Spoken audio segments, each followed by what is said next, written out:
बच्चों नमस्कार। मैंने आपको मैथिली शरण गुप्त का जीवन परिचय पढ़ाया था।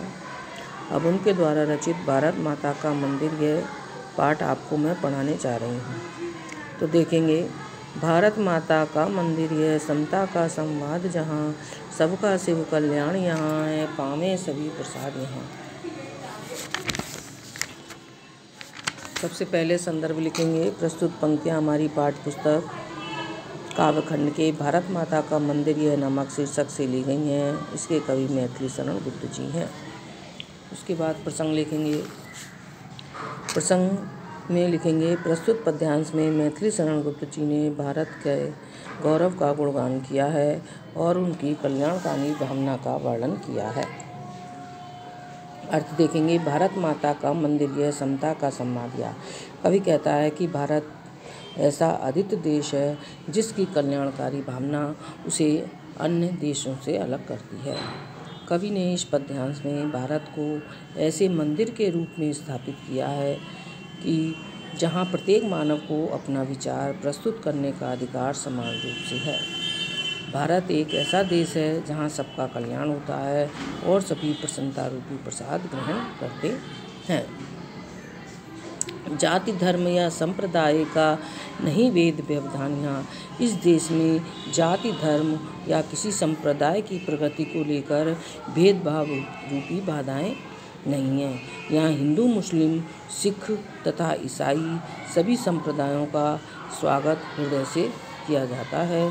बिना किसी भेदभाव के समान रूप से सभी को सम्मान दिया जाता है।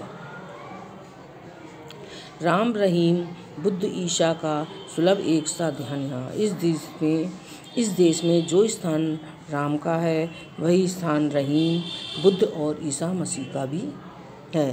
भारत में भिन्न संस्कृतियों के विषय में सभी लोगों को बताया जाता है और उनके प्रति आदर या सम्मान का भाव रखने हेतु सभी को प्रेरित किया जाता है। इसका काव्यगत सौंदर्य देखेंगे। इसमें भाषा है खड़ी बोली, गुण प्रसाद है, अलंकार अनुप्रास है।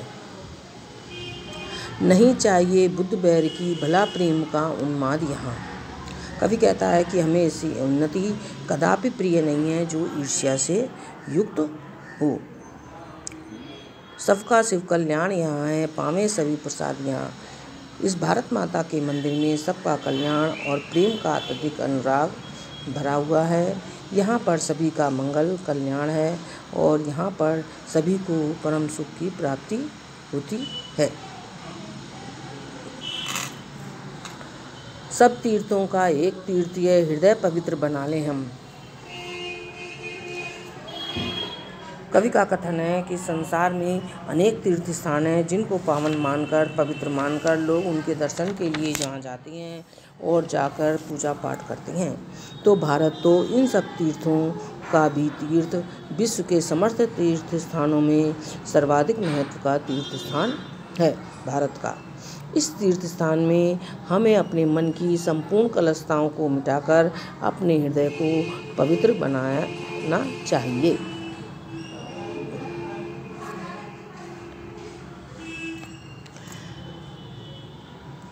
आओ यहाँ अजात शत्रुघ्न सबको मित्र बना ले हम अपने व्यक्तित्व एवं चरित्र में प्रेम, करुणा, सहानुभूति आदि के उन भावों को विकसित करें जिनसे हम अजात शत्रु बन जाएं, अर्थात हमारा कोई भी शत्रु ना बन पाए। इस प्रकार हम समस्त संसारवासियों को अपना मित्र बनाने में सफल हों तथा शत्रुओं के दिल जीतने में समर्थ हों। रेखाएं प्रस्तुत हैं, अपने मन के चित्र बना लें हम। इसके लिए हमें अपने महान देश में सभी प्रकार की प्रेरणाएं, मार्गदर्शन और सुविधाएं उपलब्ध हैं। ये देश महापुरुषों की जननी है। ऐसे महापुरुषों को जिन्होंने अपने महान चरित्र एवं व्यक्तित्व के माध्यम से हमारे समक्ष अनेक आदर्श प्रस्तुत किए। ये अनुकरणीय आदर्श इतने अधिक हैं, हमें इन्हें खोजने की आवश्यकता नहीं है और हम तो महापुरुषों द्वारा दर्शाए गए सैकड़ों 100 आदर्शों को लेकर एक चित्र बना लें हम और हम महापुरुषों द्वारा दर्शाए गए सैकड़ों आदर्शों को अपने एक चरित्र में ढाल लें और इन महापुरुषों के पथ पर अग्रसर हों।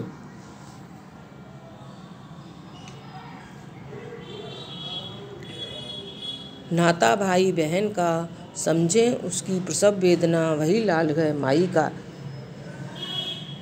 भारत भूमि के निवासियों के पारस्परिक संबंध को दर्शाते हुए कवि ने कहा है कि यहाँ के निवासियों में परस्पर भाई बहन का संबंध है और ये पावन संबंध का निर्वाह प्रत्येक स्थिति में करते हैं।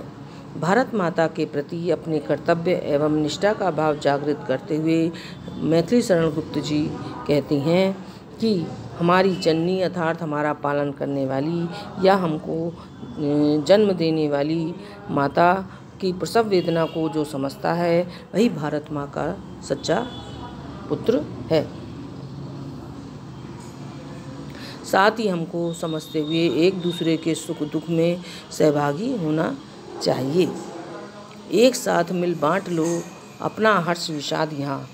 हमें एक दूसरों के दुख सुख में सहभागी बनना चाहिए और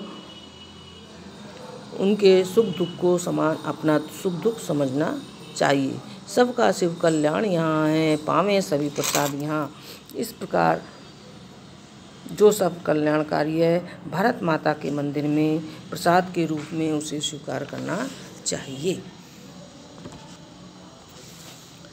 मिला सेवका हमें पुजारी, सकल काम उस न्यायी का। मुक्ति लाभ कर्तव्य यहाँ है एक एक अनुयायी का। कोटि कोटि कंठों से मिलकर उठे एक जयनाद यहाँ। सबका शिव कल्याण यहाँ है, पावें सभी प्रसाद यहाँ। कवि ने इन पंक्तियों के माध्यम से स्पष्ट किया है कि भारतवासी अत्यंत सौभाग्यशाली हैं कि उन्हें भारत माता के मंदिर रूपी इस पूज्य देश की सेवा करने का अवसर एक पुजारी के रूप में प्राप्त हुआ है। हमारे समस्त कर्म अपने उस भारत देश और भारतवासियों के उत्थान के लिए ही होने चाहिए जहाँ किसी के भी साथ किसी प्रकार का अन्याय नहीं होता। प्रत्येक दशा में सबके साथ न्याय होता है। भारत के आदर्शों और महापुरुषों का जो भी अनुगामी है, जिनको भी इनमें श्रद्धा है, उसे केवल मुक्ति को ही अपना लक्ष्य बनाना चाहिए। यह मुक्ति केवल उसे ही प्राप्त होती है जो समस्त कर्तव्यों को सम्यक रीति से संपन्न करने में सफल होता है। हमारी ये भारत माता इतनी महान है, इतनी पावन है कि देश के समस्त करोड़ों भारतवासियों को एक स्वर में इसकी जय जयकार करनी चाहिए। इस प्रकार हमारी ये महान भारत भूमि सभी के लिए समान रूप से मंगलकारी है। हमें इससे जो भी प्राप्त हुआ है उस सबको प्रसाद के रूप में ग्रहण करके अपने को सौभाग्यशाली समझना चाहिए। इसमें भी साहित्यिक हिंदी है, रस शांत है, उपमा अलंकार है, गुण प्रसाद है। बच्चों, आप इसे पढ़ेंगे और पढ़ने के बाद अपनी नोटबुक में पूरे पाठ का अर्थ लिखेंगे। ये इम्पोर्टेंट लेसन है। धन्यवाद।